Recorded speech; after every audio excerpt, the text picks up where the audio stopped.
Hey, how's it going? Hi, my friend. Here we are, episode 6. My goodness. Yeah, it's the last episode of season two. Our theme today is walking your path, honoring theirs, spiritual alignment, and sovereignty. And when I was thinking about this topic, I was thinking about my journey, and I have taken some unique paths in my life. And right now, in this moment, I'm in a unique situation where all of my spiritual work is so far from where anyone within my family is like comfortable with, and then all of my political activism is so far out of the comfort zone of all of my spiritual friends. And I feel like in so many aspects of my life I've been carving out this unique path in this unique space, and it it kind of has felt lonely at times. Like I'm like, hey, is anyone out there? Is it okay that I'm alone out here? What advice do you have for me? Well, so first of all, I think that more of your friends admire you than you realize. Some of them are like, "Oh my gosh, you're so brave to go into politics," and this speaks to this narrative that politics and spirituality are mutually exclusive. And how many other things in the world are we told that this and this is mutually exclusive? I mean, think about if politics was infused with a bit more spirituality, how different things would be, right? And spirituality can get very political too, So when you think about political as being, parties and um, creating structures in order to determine who's in power, that's my way of looking at politics. But the fact that you saw a need in your community that needed to be, to something that was out of balance, right? We spent the whole episode talking about balance. You saw something that was out of balance, and it mattered enough to you on a personal level that you said, in rather than just standing here and being like, oh my God, blah, blah, blah, blah, someone should do something about this. You did. You got involved. And that doesn't mean that you're not still spiritual. It's added a lot to your plate, and maybe you have to set your time use and priorities in different ways. But you're still showing up for the amazing. You're still having our beautiful angel party, once a month. Those great sessions we get to have the readings and the artwork. You're still connecting, with your spiritual group, and maybe you're not as active, maybe on sort of individual communication threads, and it's funny, you come in all the time and say, I'm sorry I've been so distant. We're like, no, we understand you're busy. So it's understanding that when you're called to something on the path, you're going along the path and you have this desire and you're, okay, I've stepped on this path and I want to be of service, or I want to be a healer, or I want to create opportunities for people. I want to coach people, whatever it is that you're that calling and you're on this path. And suddenly you come to this crossroads and it's like, oh, there's this opportunity that I didn't expect, or a challenge sometimes that I didn't expect. And you have to deal with this before you can move forward, or you have to make a decision of, do I do this? Now, when you chose to get in, to get engaged with your local politics, it wasn't the universe saying, okay, well, you're going to have to quit your job or drop your business or do that, this. It was, you were called, and like we talked in the last episode, it's a matter of finding that balance. And if you're called to address this now, being of service there and being a spiritual person in a particular environment is a way of being in service. It can be falling on your path. So what this speaks to is, we've talked a couple of times about authenticity. This matters to you, and the issues that are at play now are issues that are very much of personal interest, that are very much a personal cause for you. It would almost be out of character. It would be an inauthentic decision for you to just turn a blind eye and say, okay, somebody else's problem, right? So it's developing that sense of when we are, and okay, codependency or like overgiving or overcaring. Sometimes we get too involved, too much. Like I've got it, where we're like the over, over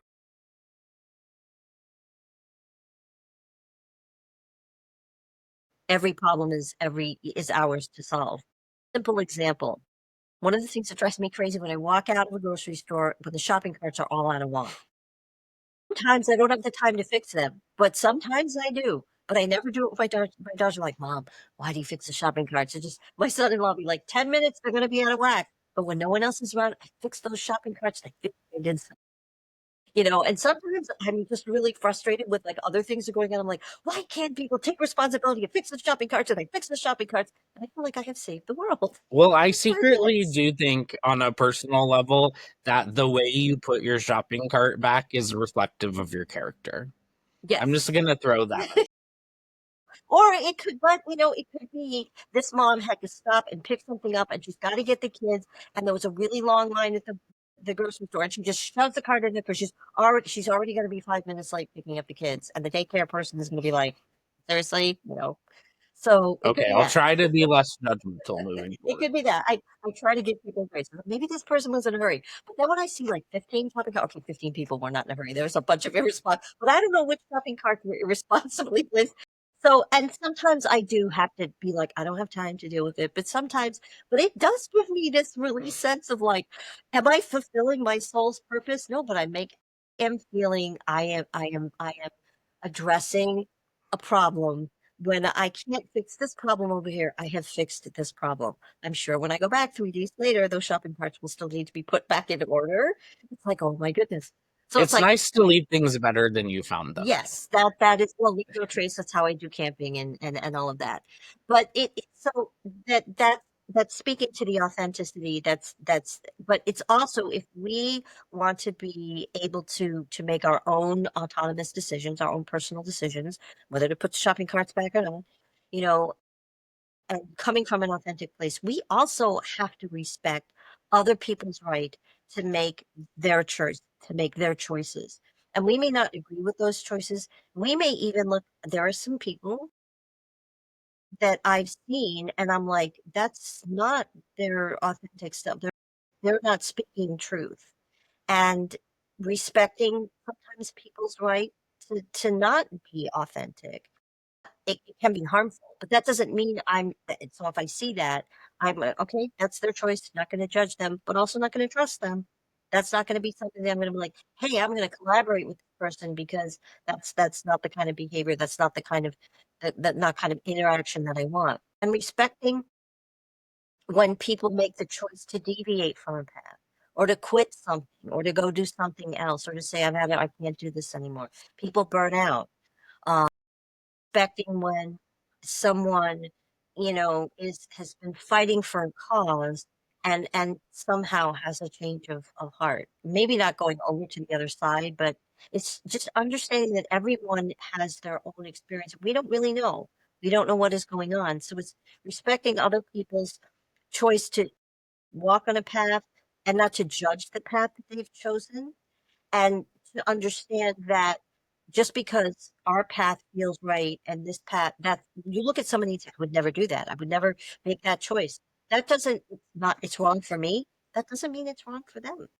It may it may cause them difficulties and challenges. Maybe that's how they have chosen in this moment to grow from certain difficulties and challenges. That's their choice. So it's respecting that. So the question that comes up a lot of times with astrology, you have a birth chart, and that birth chart is a snapshot of all the energy that's present at the sacred moment of your birth. It is a sacred contract. This is the energy I'm going to come in with. All of those energy points are going to move forward and circle around in a very predictive pattern. Okay. The pattern is predictive. The moon is going to go all the way around that chart, trigger all the energy points in 28 or 29 days. The sun is going to take about 365, 366 days to get all the way around to return to its point. Mars is going to take 2 years to go around. Saturn is going to take about 30 years.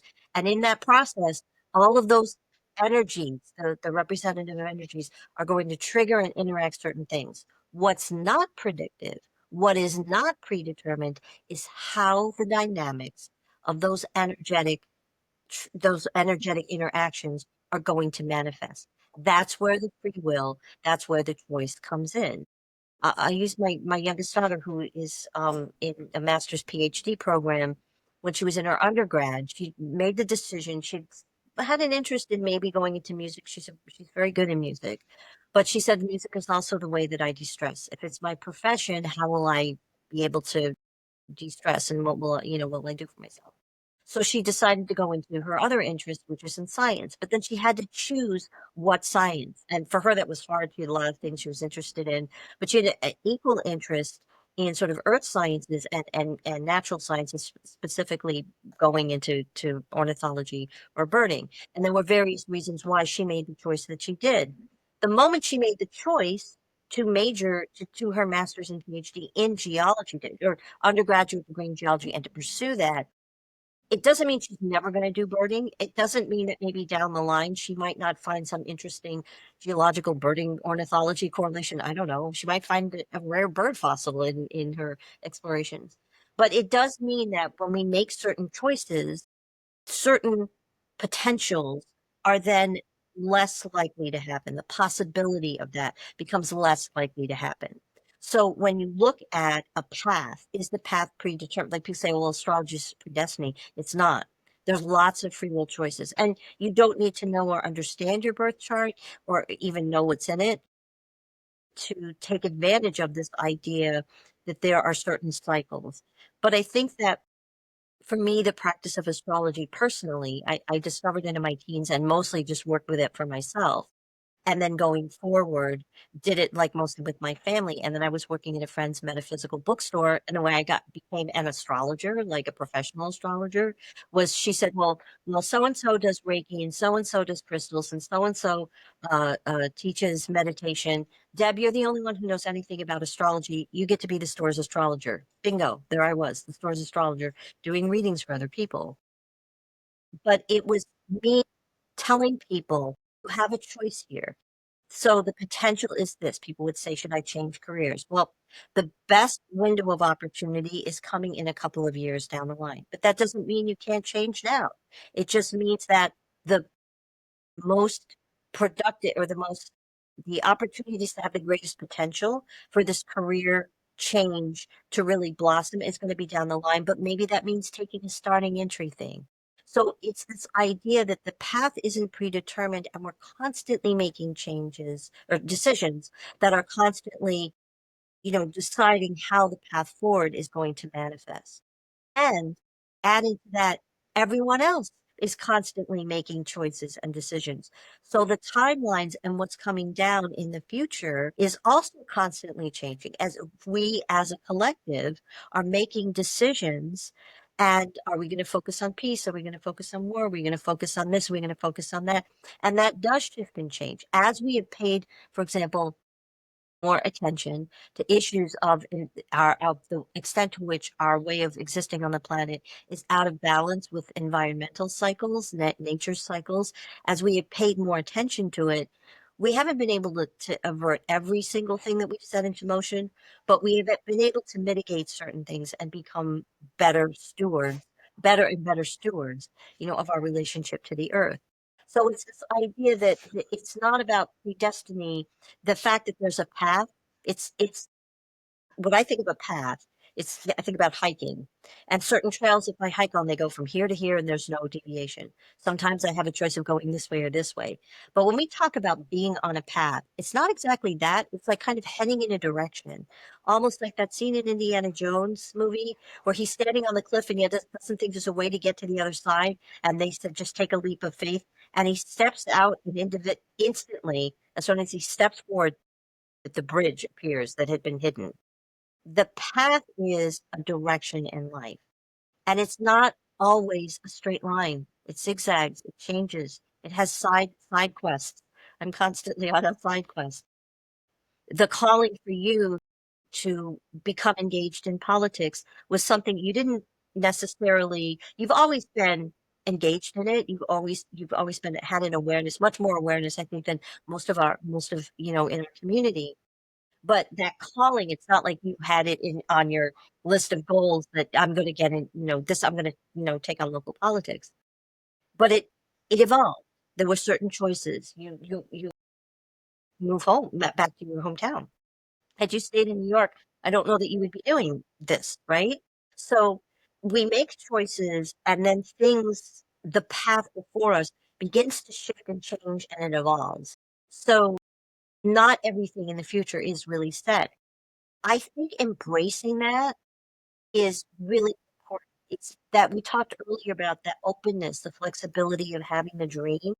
Of if you want to be a published author, you may have a very set, this is the path of how it's going to happen. And it's okay to have a particular goal, but understanding you could have said, nope, I'm not going to participate in this anthology. I'm just going to, this is where I'm going to publish. But you were given the opportunity to write a chapter in an anthology and you said, okay, that's not mutually exclusive. It doesn't have to be like the first thing I publish is with this big publishing group. I can do this and I can make a name for it and become recognized and develop a relationship and get back into the habit of like writing, writing, writing. So having that openness and that flexibility and allowing that to sort of come forward. But a lot of times it's hard for us because we feel like stepping forward and how do I know if I'm on the right? How do I know if that's the right thing? Particularly if when we choose things that are different from other people. So for you, you talked about, your spiritual work being so different from your family. What was your process of getting to the point of letting go of the need for the external validation for some of the choices that you've made to stay on your path? So something I've chosen very early in my life is that no matter what I'm doing, I'm going to do it with confidence and authenticity. Fear and doubt or anxiety about our path and about the choices we're making really don't help serve any productive purpose. So for me, even if I'm taking a solo venture and my path is unique, I'm proceeding with confidence and authenticity, and I really don't require the validation of others. So for me, it's important that when we're making our choices, we commit fully to them, and that we're not wavering or kind of like half-heartedly choosing our path forward. We have to embrace our path wholeheartedly, even if others don't understand. And for me, it's all about the vibration that we're holding, and that there's no need to convince others about why our path is important. We don't have to preach about it. Our confidence and our light speaks for itself. I think what you're speaking to is this concept, which has been, it's difficult. I think that to embrace uncertainty, to know that if I step forward on this path and it's so different from everyone else, will I not have any friends? Will I not have any family? Will I end up as a starving artist? It's, and then when there's uncertainty in the world around us, yes, we want change, but with everything coming apart, what if what comes next isn't better? I think it's one of the reasons why many times people fear change. They stick with a not very enlightened leadership because, well, but what if the next one that comes in is worse, or people don't move, or they don't change jobs? I hate this job, but I don't know if I'm going to find another one. There's just the times are so uncertain. Really, the universe has been pushing us since, I mean, started before, but 2020 was a big whoops, and everything. People kept saying, "Oh, I can't wait till we get back to normal." And then there was this story of like, we're not ever going back to normal. There's always we've had this experience, and certain experiences that we go through change us and change our world and change our social dynamics and structure the human experience forever. Change, the only thing that is constant in the universe is change. That is one of the things I've learned from like looking at astrology. And when I look at the chart from one new moon to the next full moon to the next new moon to the next solstice, everything is constantly in motion. The only thing that is consistent is change itself. And I talked about how the only aspect of change that we can control is how we respond to the external change and how we change ourselves within to respond to that. So you're speaking to that. It's if I'm going to step on this path and I may not be getting validation externally, I have to believe enough in myself and what I want to create that I am going to be able to continue to go forward, even if I don't have all of the support and the validation. The validation has to come from within. But in And doing that, you have to address the inner critic. How have you addressed yours? well, I think practice helps for sure. I have so many times in my life taken this leap of faith toward a path that no one understood. Whether it's coming out of the closet, moving to New York City to be a starving musical theater actor, quitting my job in New York City to move to California and do a job that I didn't have the skills to do yet.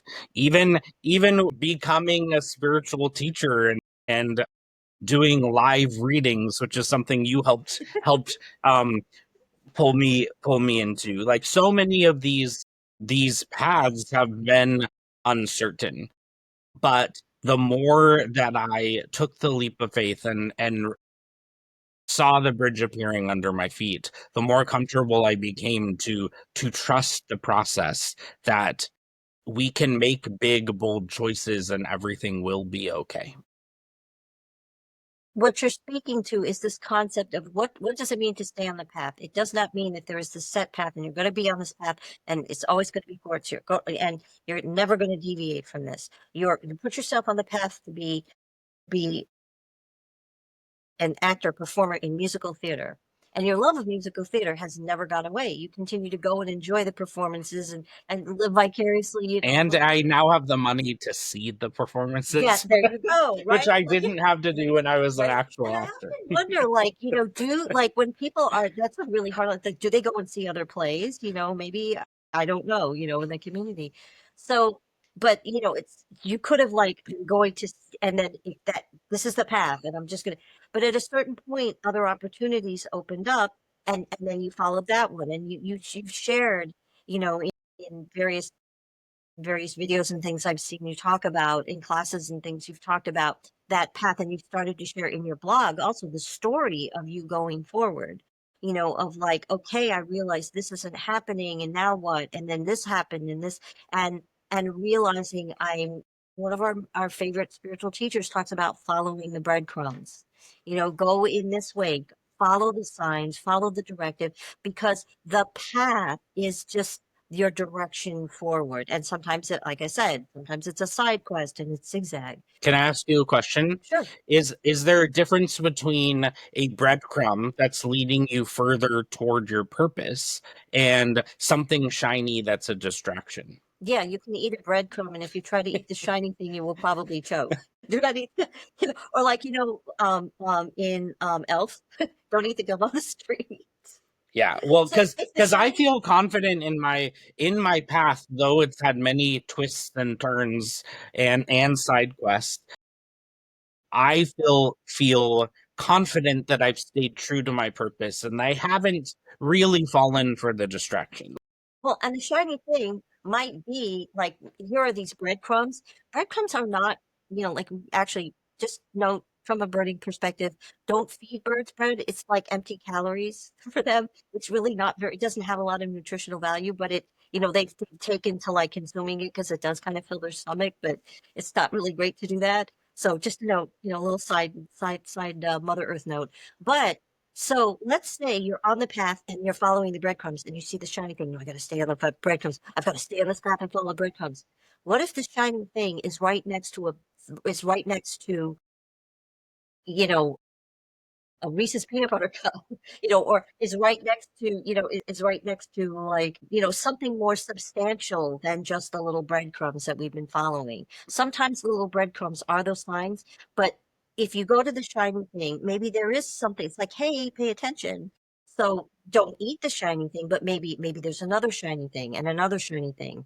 And if you're called, if those shiny things are really, you'll know if it's a distraction because eventually you'll be down the path and like, oh, there's no more shiny things and there's also no more breadcrumbs. What do I do now? So this is where for me the practice of astrology has been so helpful because when I work with astrology, one of the things the patterns help me recognize is there are three things we can do when we're trying to decide whether to move forward on the path or when when uncertainty occurs, right? We can pause, we can pivot, change paths, or we can persist. And when uncertainty happens, rather than just like plowing forward or not knowing what to do, maybe we stop and reflect and say, okay, in this uncertain time, what am I look for the signs that are telling me, is this a pause? Just wait. Like with your book proposal. You could have taken that first objection. Okay, not meant to be an author. This book's never meant to be. My story's not meant to be told. Okay, I'll move on to something else, and I'll become an auto mechanic or something, right? So you know, but so or is this like I really need to pivot at this point? This happens a lot of times. I do a lot of road tripping, and it's like the GPS says go this way, and I'm like, this road is closed. I cannot go this way. So I'm not going to persist through the roadblock. That would be bad for my car, my vehicle, and myself and my future trip. So I need to pause, think about it, and pivot. Sometimes I will go in a direction to go, this road has a lot of traffic. I'm going to get off and I'm going to take charge of where I'm going. And the GPS is like trying to get me back on. It's recalculating. I don't have time right at that point to like reset my route. I want to stay safe and driving. So pivot or persist. A change needs to happen here. I can keep pushing forward. So, even if you are not, using astrology as a guideline for yourself, but that energy information is in your chart. You have this birth chart and there's a map and it's like this is not necessarily you can continue to push, but it's not going to make this, or this necessarily happen faster, but maybe if someone feels they need to stay engaged, people will say to me, but I can't quit my job. I need this job. And then find out they would come back to me 3 weeks later and say, guess what? I got not, I got outsourced or I got let go, and so the universe was like, I guess the universe is telling me I really shouldn't be in this job. When I look at their chart, it doesn't say, well, get out because you're going to lose your job. It's just staying is going to trying to push is not going to help. So for me, it's the three things for people to when you're trying to embrace uncertainties. What I'm trying to say is when you're faced with uncertainty and you have to embrace this. The three things to say, do I need to pause, pivot, or persist? Those three things. That's awesome. Any closing words? I think, with this being the final episode of this season, I think that, I mean, personally, I think you and I had a sense of like that we were in times of, dramatic changes. There are so many things that have happened that I'm just like, wow, wow, wow, wow. Um, and I would like to assure people. So first of all, from just an energetic standpoint, to understand this uncertainty, it's a part of the human experience. And I addressed this before earlier on in one of the other episodes. We really are at a very pivotal moment, like a once in millennial energetic pattern of the potential for change and for the old to pass away and the new to come in across the board, dynamic across cultures, across generations, across the globe. And it's a really pivotal moment. So, in terms of embracing the uncertainty, in the episode we talked about inviting that vision, that dream, create that dream for yourself, that vision for you. What do you want this world to be? Don't listen to the voices that say, can't be this, it's never going to be that. Don't pick something where that's going to be that narrative. Then dial it back and say, well, I'd like for at least my community to be like this, or the state that I live in, or my life to be like this. Pick a dream, not to downplay it, but to create as the world the experience that you want to have of that world. So that even as you are embracing that uncertainty, as you're moving through it, you still hold that vision for yourself, for the ones you love, for your community, for you know, and as you hold that for yourself as this beautiful vision, even if that vision is not exactly aligned with everyone else, I'm pretty sure most of the people who are listening to our podcast are people who are open-minded and compassionate and caring and on the vibration of peace. It's making the decision to choose the timeline and the directives that come from love rather than being driven by fear. Choose that timeline, choose that vision of love and that path going forward of love to help get us through the uncertainty so that what we create on the other side of this when the energy begins to settle is founded and created out of love rather than out of fear. Awesome. Thank you so much. And I'll contribute that you don't have to convince anyone to join you on your path. Mhm. Just keep walking in your truth. When you're aligned, it naturally invites others to do the same. And sometimes you come to a crossroads and you meet a really good friend and it becomes a collaboration of beautiful things. So I'm so glad our paths crossed. Yes, I agree. I guess we'll see each other next season. Yeah, next season. Everyone stay tuned for season 3. In the meantime, go back and watch seasons 1 and 2 as many times as you need to. And please like, share, spread the word. We're here to help. Bye.